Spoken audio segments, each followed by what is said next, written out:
All right, happy Wednesday, Allison here. Today I wanted to talk to you about gut killers. So this is video 3 in the series that I'm doing of gut videos this month of March. So last time I talked a little bit about the gut bacteria that we have in our body, in our gut, and how there's trillions of them and how they're living things that do a lot of good things for our body. So today I want to keep it a little bit shorter. I know sometimes I tend to ramble, just mainly because I have lots of information I want to tell people. So today I wanted to talk about things that affect your gut in a negative way. So what I call gut killers. And you can Google this too and find lots of information. So things that affect our gut health and our gut bacteria in a negative way, there's several different things, but kind of the big ones would be things like stress. As we know, stress is just kind of bad for our health anyway. Stress can cause a lot of different problems for different reasons in different people. So we all have stress. We just need to learn either to say no or to manage our stress better, whether that's changing jobs, again, saying no to things, doing meditation, whatever it is that helps you exercise, whatever it is that helps you manage stress. So stress is a big gut killer.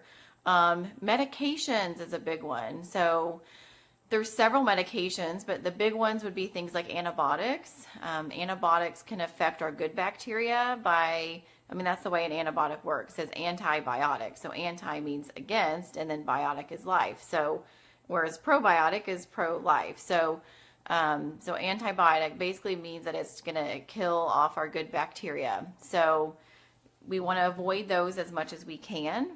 I know sometimes they're necessary, but for a lot of times they probably are not. So working on strengthening the gut and your immune system is going to protect you better than just taking an antibiotic when you think you might have a virus or something like that. So trying to avoid antibiotics. Also, steroids are big ones as well. Steroids can negatively affect our good bacteria in the gut. Things like birth control pills, which I didn't realize when I was on them for as long as I was, but they actually can negatively affect our good bacteria and cause an overgrowth of candida, especially when you get off of them. So, and that definitely happened to me. Hey, Doug. So those can affect us. Lots more different medications can do different things to our intestinal wall and gut bacteria that cause problems in the gut. So other things that can affect our gut is the food that we eat. So a lot of us eat processed foods, things that have, possibly the crops have been sprayed with some form of pesticide that we ingest at some point and our body doesn't recognize it. So that can affect our good bacteria in the intestinal lining. Guten Tag, Doug's in Germany. GMOs, I know some people think GMOs are good. There's some controversy on those, but I try to avoid them. So GMOs, pesticides, lots of toxins that we're exposed to, and that could be anything from like plastics. So definitely try to not heat your food up in plastic. I try to avoid plastic water bottles. I use a reusable water bottle. That's a safer form. Use glass, things like that. Teflon and your non-stick skillets. There's a lot, and lots of personal care products have a lot of, not pesticides, but a lot of toxins in them that can disrupt our gut walls too. And sugar is a big one. If you look at if you go to the grocery store and you pick up something that's in a box and it has to tell you that it has whole grains or it has to tell you that this is going to help you be healthy, more than likely it's not. So healthy food is food that doesn't have a label. So whole foods as much as possible. And there's boxed options now that are a little bit better quality. So just look at your labels. Sugar's hidden in a lot of names. If it has high fructose corn syrup, don't do it. So just read your labels. A lot of processed food is just really affecting our gut in a negative way, especially fast foods, convenience type foods. And you can find ways to eat healthy foods and not spend a ton of time in the kitchen. So So just paying attention to what you're eating, trying to do whole, healthy foods, organic, non-GMO, that kind of thing, as much as possible. So we talked about food and stress and medications. Alcohol can also negatively affect our gut.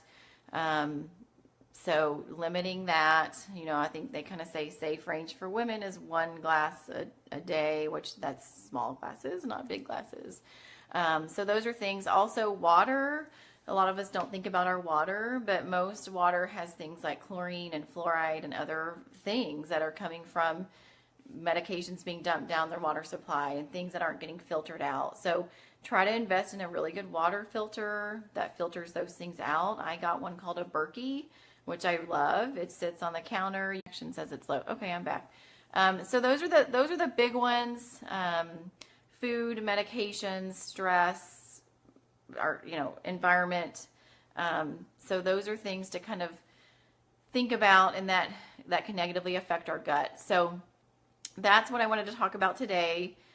Just those kind of main, what I call gut killers. So, sugar, food, unfiltered water, medications, stress, GMOs, pesticides, that kind of stuff. So think about those things, and, things that our gut likes are, whole foods, fibrous foods, vegetables, those kinds of things. So, and that will help you more than anything, because we know in my first series that I talked about how the gut plays a big role in our immune system. So next time I get on here, I want to talk about something called leaky gut.